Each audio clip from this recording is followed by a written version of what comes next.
ele ele tá muito bom, porque ele tá bem dentro da apostila, tá? Então nós estamos na página 85, tá bom? Estudos da população, e vamos falar de todas essas teorias que vocês estão vendo na capa aí desse slide, tá? Eu compartilhei minha tela, tá certo, né? Tá, compartilhei. Beleza. E aí eu deixo para vocês. Esse material acho que tá até melhor que o meu, mas o meu tem mais imagens, tem, né, mais gráficos, essas coisas, tá? Mas aqui também tem. Então, o tema da aula de hoje é demografia, né? Demo, povo, né? Grafia, escrita, estudo. Estudo das populações é o tema da aula de hoje. E aí nós vamos começar com a teoria malthusiana, né? Revisando para quem já sabe, lá na página 86 da apostila de vocês, para quem quiser acompanhar na apostila. Gente, teoria malthusiana, então, ela vem criada pelos economistas liberais aí do século XVIII, né? Do final aí da Revolução Industrial, Revolução Francesa, que nós estamos estudando em história. E o Thomas Robert Malthus, ele é um economista possivelmente fisiocrata, eu diria, porque ele não tinha uma visão ainda tão ampla do que iria acontecer no mundo, tá? E ele tem uma teoria interessante, mas já no meu ponto de vista, e no ponto de vista da maioria dos pensadores que tratam estudo de população, já meio ultrapassada, né?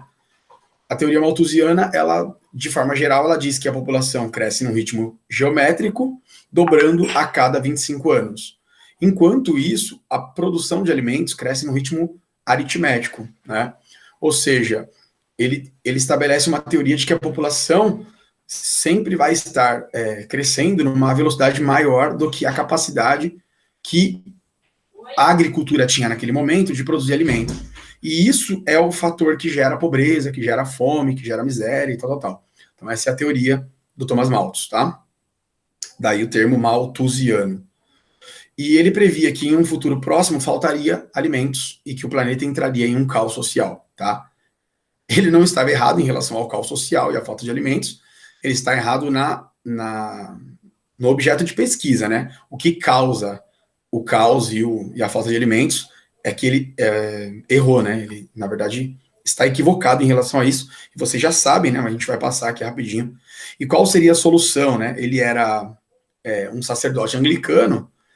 Anglicano significa protestante, né? Mas ele deveria ser bem conservador.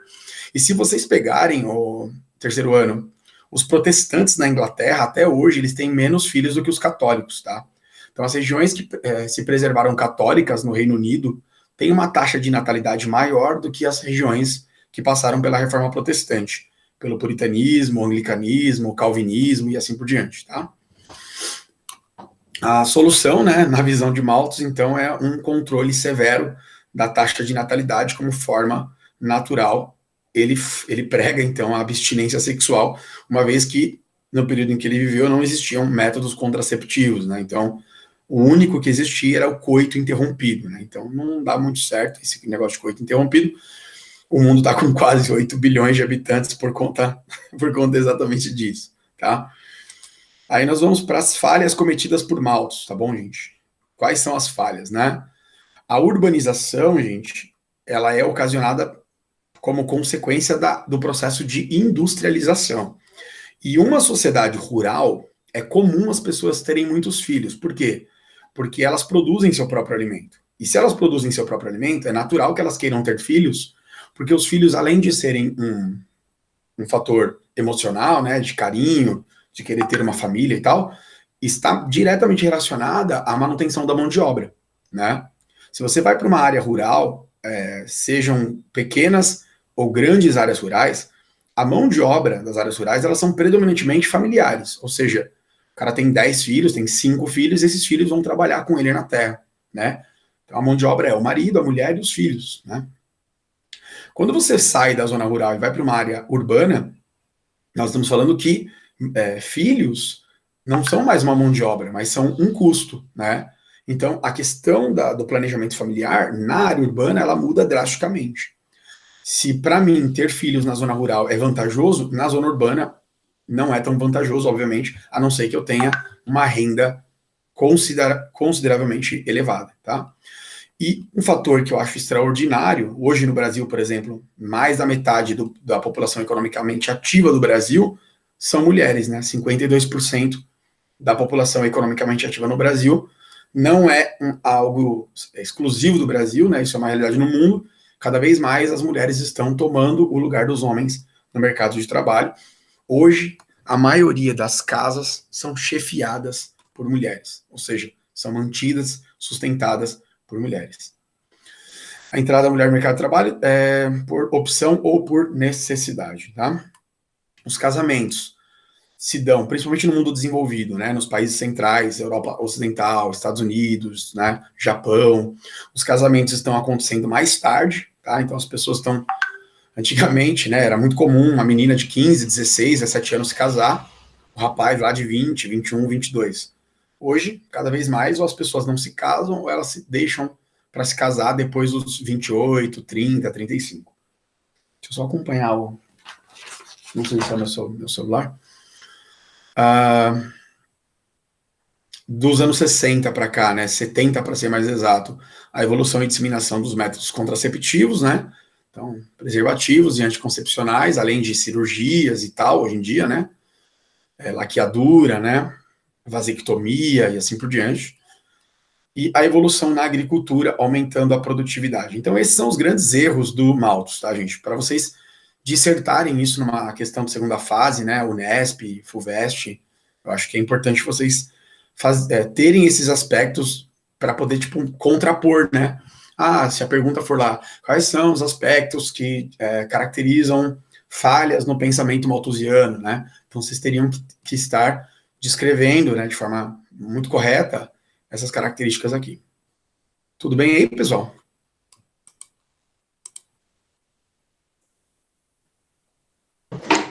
Sim.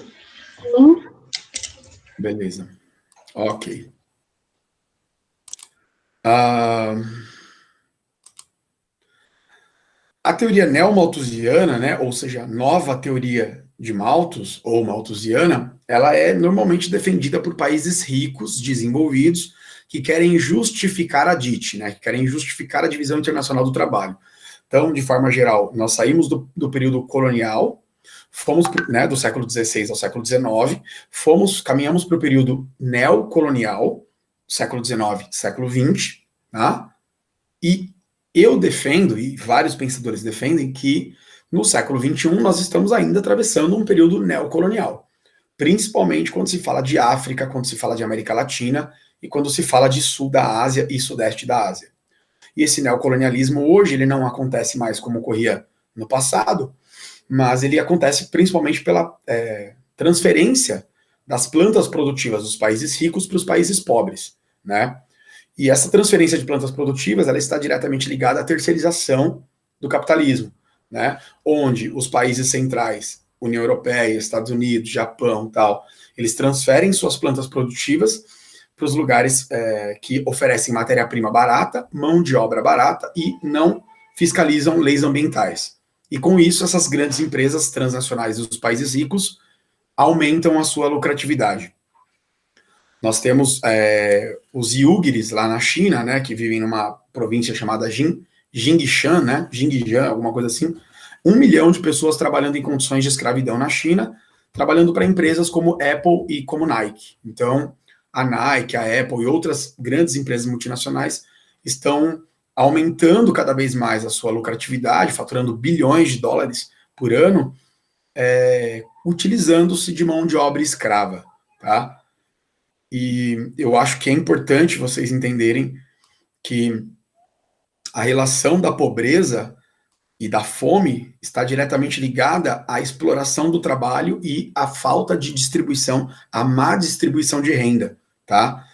E os países desenvolvidos vão ficar tentando se esconder atrás dessa teoria, obviamente, porque é mais fácil pôr a culpa em alguém, né? Do que assumir que você é o culpado pela pobreza humana. Então, essa teoria afirma que o excesso de filhos causa pobreza, né? Como se, né, os milionários não tivessem 5 filhos, 4 filhos, né? E ninguém é miserável nessas famílias. Então, alto crescimento vegetativo canaliza muitos recursos para a saúde e educação, tem uma base que tem alguma coerência, faz algum sentido. Eu acredito que essa teoria faz mais sentido quando a gente fala de ecomalthusianismo, tá? Ou seja, É importante pensar numa redução da natalidade para salvar o mundo, salvar os recursos naturais. Aí eu acho que faz mais sentido. Agora, para explicar a pobreza e a miséria, não faz sentido nenhum, porque uma pessoa, se ela tem condições de ter um emprego com um salário decente, né, um salário médio, digno, ela pode ter 3, 4 filhos, ela vai conseguir sustentar esses filhos. Agora, em um mundo onde as pessoas trabalham 14 horas por dia por $30, por $20, por $10, enfim, né? Tô falando em escala mundial, no caso da China é pior, né? As pessoas trabalham em média aí por 5, $10 por semana, muitas vezes. Então, se você pegar as planilhas de folha de pagamento da Nike na China, eles calculam o salário médio dos chineses que trabalham nas empresas em centavos de dólar por hora. Cara, é inacreditável imaginar que uma pessoa trabalhe por centavos de dólar por hora, em média de 12 a 14 horas por dia, tá? Então, é uma teoria também que, de boa, não faz sentido nenhum, tá? E a solução seria, então, um controle rígido e oficiais da natalidade. Olha, rígidos e oficiais. Aqui, gente, eu entro com alguns exemplos, se vocês quiserem pesquisar, fiquem à vontade. Os Estados Unidos praticaram e praticam de alguma forma, mas foi muito comum na Guerra Fria.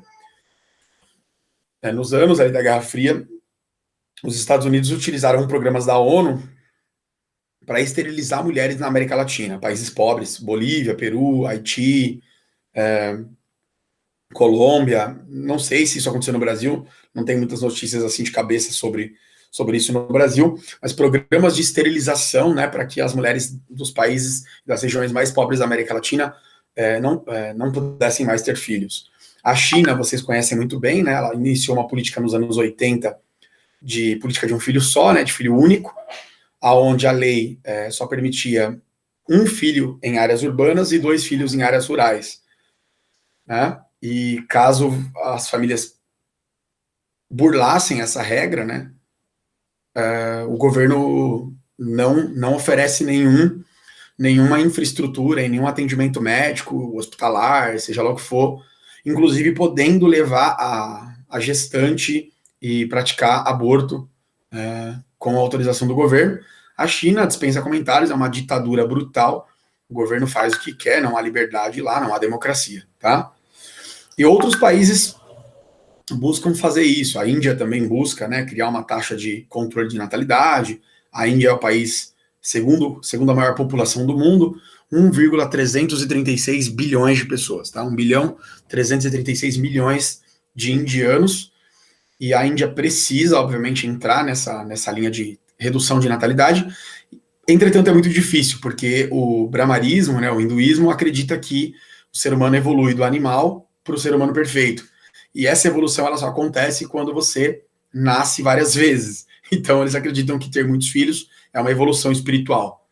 Possivelmente vai ser quase impossível controlar tão fortemente a taxa de natalidade na Índia, uma vez que a religião prega que os nascimentos são uma espécie de evolução da alma, tá? Acho que fica difícil esse tipo de análise lá. De forma geral, os países desenvolvidos já têm uma taxa de natalidade negativa, né? A maioria deles. Ela é negativa quando ela é abaixo de 2,1%, tá, gente? Abaixo de 2,1% não sustenta a população. Então, começa a envelhecer, vai envelhecendo até um ponto em que o número de mortos e o número de velhos supera o número de crianças e o número de jovens, tá? Muito bem. Teoria reformista ou marxista é a teoria que contrapõe, né, a teoria malthusiana e a teoria neo-malthusiana. Ela é defendida principalmente em países subdesenvolvidos, né, que foram colônia, que foram exploradas e tal, e contrapõe a teoria malthusiana, e ela afirma que a pobreza e a miséria leva ao excesso de filhos. Então, ela é uma consequência e não uma causa, tá, gente? O maior número de filhos está relacionado à falta de planejamento, está relacionado a uma precária educação, a uma baixa inserção, um baixo acesso à renda, né? Então, eu estou tendo muito filho não porque eu sou pobre, não porque não é isso que vai gerar a minha pobreza, mas é por eu ser pobre e que eu tenho tantos filhos, né? Porque aí não tem informação, não tem acesso a contraceptivo, não tem acesso a anticoncepcional, não tem um planejamento familiar e econômico, aquela coisa toda que é muito comum em famílias pobres, né? Eu dei aula em alguns colégios em Mauá, né, próximos do Zaira, ali, Zaira 2, Zaira 4, e vinha aluno de todos os Zairas, né, através dos ônibus escolares, das vans escolares, que o governo oferece. E eu dei aula para aluno que era um dos 6 ou 7 irmãos, e de forma geral, um de cada pai, né? Então a mãe dele tinha tido vários parceiros, vários relacionamentos. O primeiro filho nasceu quando ela tinha 14, 15 anos, e ela foi tendo ali uma escadinha até os 20, 22. Então, cara, isso é fruto de uma adolescente que não foi, obviamente, trabalhada na escola, não foi instruída, né? A gente tem problemas de ausência familiar, aquela coisa toda. E essa adolescente, ela acabou não sendo inserida em nenhum programa, né, de orientação sexual, de orientação educacional, e ela acabou, obviamente, tendo vários filhos ali, e isso, né, do despreparo, tanto educacional quanto econômico dessa jovem, dessa mulher. E é muito louco, porque normalmente os pais, né, os famosos homens, né, os grandes homens do Brasil, eles pulam fora, né, eles chega com 100 reais de pensão lá e, não, porque esse mês eu paguei a pensão do meu filho. Então a gente vê muito isso no Brasil, uma coisa horrorosa, tá? Que espero que um dia a gente consiga ter uma sociedade letrada, né, onde as mulheres, de fato, todas, né, tenham muito estudo. As mulheres já superaram os homens no Brasil, né, elas já estudam mais e já trabalham mais que os homens, mas ainda há entre as mulheres jovens um grande número de gestantes fora, né, fora desse planejamento que a gente está discutindo aqui. Deixa eu me voltar para vocês, por favor. Alguma pergunta até aqui? Alguma dúvida?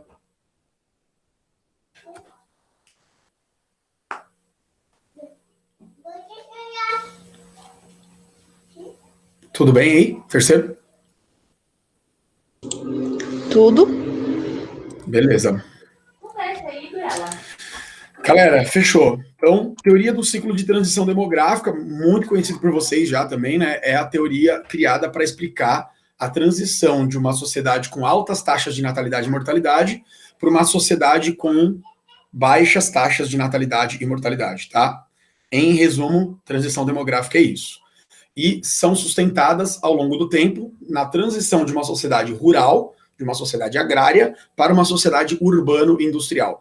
Então, do momento que uma sociedade, que um país, que uma região deixa de ser uma região rural, né, com atividades econômicas ligadas à agricultura, ao campo, e ela passa a ser uma sociedade com atividades urbanas, industriais, comerciais.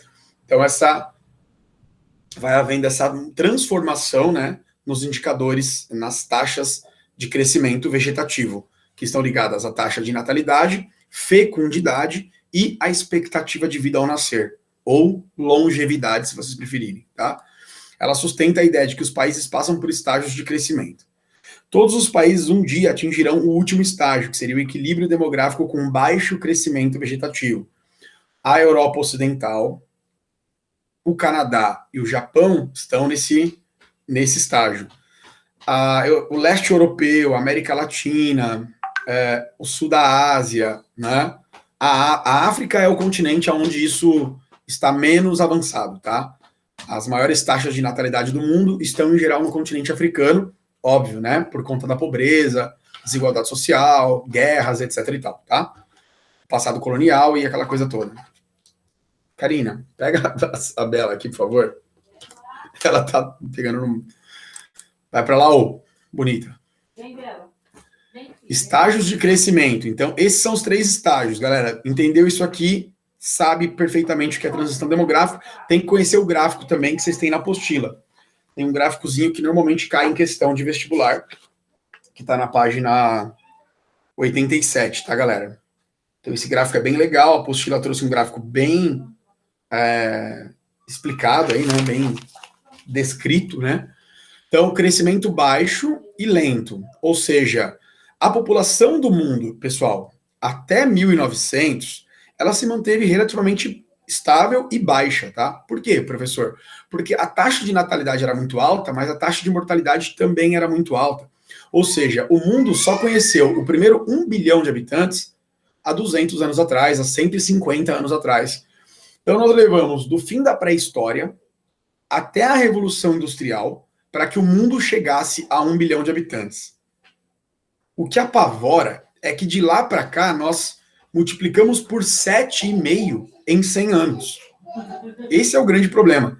Nós levamos 6 mil anos para chegar a 1 bilhão e em 100 anos nós crescemos 6 bilhões. E é justamente por conta, principalmente, da Revolução Industrial, da maior oferta de alimentos, né? Porque a Revolução Industrial também chegou na zona rural, então a agricultura mecanizada, separação de sementes, né? A agricultura de precisão e tal, ela gera uma maior produção de alimentos mundial. Os alimentos são ofertados em quantidade, e quantidade significa redução dos custos, redução dos preços. Então, os alimentos tornam-se mais baratos. A alimentação dos seres humanos em geral, ela se tornou uma alimentação muito ruim, né? A gente come cereal e açúcar o tempo todo, né? A gente come carboidrato e açúcar o tempo inteiro. Ninguém tem, de forma geral, nos países subdesenvolvidos, principalmente, uma alimentação balanceada, né? Com frutas, com legumes, com verduras. Não, a gente está sempre comendo a mesma coisa. É o famoso arroz, feijão, é o famoso pão, é o famoso macarrão, tá? Então a gente está sempre comendo os mesmos tipos de alimento, só muda o quê? A forma como eles são servidos, né? Ou processados. Ultraprocessados, meio processados ou in natura. Mas os alimentos, em geral, são basicamente sempre os mesmos, tá? E isso gera uma crise de obesidade e tal. A gente poderia entrar em outros assuntos aqui, né? A maioria dos países hoje tem problemas de obesidade, diabetes, né? Hipertensão, sedentarismo, né? Aquela coisa toda. E outro fator importante, além da oferta de alimentos que se tornou muito grande do século XIX para cá, é a medicina. Porque nós não tínhamos vacinas, né? Nós não tínhamos antibióticos, e da segunda metade do século XIX para cá houve um grande avanço na indústria química e na indústria farmacêutica. Então, os remédios, os mais variados, antibióticos e tal, eu diria, sem dúvida nenhuma, que a penicilina, né, o antibiótico, foi o grande divisor de águas no aumento da população e no envelhecimento da população. Porque pneumonia, né, doenças que antigamente matavam as pessoas antes dos 30, 40, 50 anos, hoje não matam mais, tá? Só que nós estamos ficando viciados nesse tipo de medicamento, estamos ficando tolerantes, né? O nosso organismo não está mais sendo alterado por esse tipo de medicamento, né? Então você toma um monte de remédio que não faz mais efeito, então a gente está indo para um outro nível de problema que eu não sei como vai ser resolvido, mas acho que a ciência vai, de alguma forma, tentar resolver. E o outro fator que é muito importante, isso serve para vocês tanto em primeira quanto em segunda fase de vestibular, são as obras de infraestrutura e saneamento básico, né? Tem um link da BBC que eu gostaria que vocês lessem, que é o médico britânico que resolveu o problema da cólera, né? Na Inglaterra do século XIX. Então, começou a morrer gente pra caramba, ninguém sabia o que era, e aí esse médico, ele saiu por Londres e começou a dar um rolê em Londres e tal, e ele, no final, ele fez um mapa e falou, tá aqui o problema, o esgoto da cidade cai no abastecimento de água da cidade. As fezes, a urina e outros objetos, né, outros produtos, né, contaminantes, estão contaminando a água que nós estamos bebendo e por isso as pessoas estão morrendo. Aí ele conversou com o prefeito, as autoridades, os caras mudaram o curso do esgoto e a doença, as mortes baixaram, né? Então foi resolvido o problema. Tem um link da BBC com detalhes muito técnicos disso. Eu vou deixar disponível para vocês darem mais estudado, que a gente tem tudo a ver com essa aula aqui, tá? Crescimento parado ou estagnado, baixas taxas de nascimentos, né, natalidade e mortalidade, ok? Então isso seria o terceiro estágio, que é o estágio atual da Europa Ocidental, Canadá, Japão, assim por diante. Esses países acabam precisando de imigrantes para manter a sua população economicamente ativa. Deixa eu só ver que horas são, gente, eu tô meio perdido no horário, 5 minutos, né? Beleza. Então aqui, ó, variação do crescimento vegetativo no Brasil, tá? Então nós temos aqui em azul taxa de mortalidade. Vejam que de 40 e 50 elas começam a cair drasticamente, justamente porque nessa época o governo Getúlio Vargas conseguiu a vacina, né? Comprar a vacina para a febre amarela e ela foi controlada no Brasil. E o Brasil começou a fazer obras de infraestrutura e saneamento básico, água tratada, né? E e encanada, e uma melhor, vamos dizer assim, um melhor tratamento do lixo tal, e cuidados com o lixo urbano e tal. Ainda hoje, infelizmente, o Brasil tem sérios problemas, né? O Brasil só trata em esfera nacional 52% do esgoto, tá? E o Brasil tem 84% da população com acesso à água tratada. Então, o Brasil ainda tem, por incrível que pareça, 34 milhões de brasileiros que não têm acesso à água tratada e 100 milhões de brasileiros não têm acesso a esgoto tratado, tá? Isso gera uma infinidade de doenças e mortalidade no Brasil ainda hoje. É importante vocês entenderem que quem não tem acesso à água tratada vai fazer o quê? Vai em busca de uma água alternativa. Que água alternativa é essa? Normalmente poço.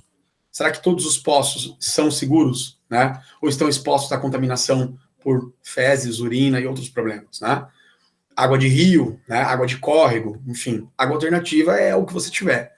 Isso é muito comum, né, nas regiões norte do Brasil, nordeste do Brasil e nas favelas, porque várias favelas no Brasil, Rio de Janeiro, São Paulo, todo dia acaba água. Todo dia acaba água, até porque essas favelas, a maioria das ligações são ligações clandestinas, né? Então, as empresas de fornecimento fecham essas águas constantemente. E em época de Covid-19, quem mais tem sofrido tem sido as grandes favelas do Brasil, né? Porque você tem que lavar a mão, você tem que higienizar tudo e aí não tem água. Quer dizer, faz o que para higienizar, né? Por isso que a Covid-19 mata mais pobres e mata mais negros, tanto no Brasil quanto em outros países também, Estados Unidos, etc e tal. A gente até falou disso naquele vídeo de desigualdade racial no Brasil, né? A estrutura da população, né, gente? População economicamente ativa são as pessoas em idade economicamente ativa. Vocês fizeram um trabalho, vocês tiveram essa aula comigo em atualidades, né? Acho que está bem fresco na cabeça de vocês. População economicamente inativa, PEI, tá? Ativos trabalham, exercem atividade remunerada ou estão em condições de exercê-las. Então, população economicamente ativa é o bônus demográfico, tá, gente? Não é só quem trabalha, mas é quem tem condições de trabalhar, está procurando emprego ou está exercendo alguma atividade informal, né? Não registrada, alguma coisa do tipo. E inativos são crianças e idosos, tá? Pessoas que não estão ou não podem, obviamente, trabalhar, tá? Melhor dizendo. Quanto maior o percentual de ativos, mais desenvolvido será o país. Essa é a lógica, a gente viu isso no textozinho da BBC. Eu acho que eu vou parar por aqui e não dar mais tempo de nada, né? Senão eu vou passar do horário do lanche de vocês aí. Pessoal, até aqui tudo bem?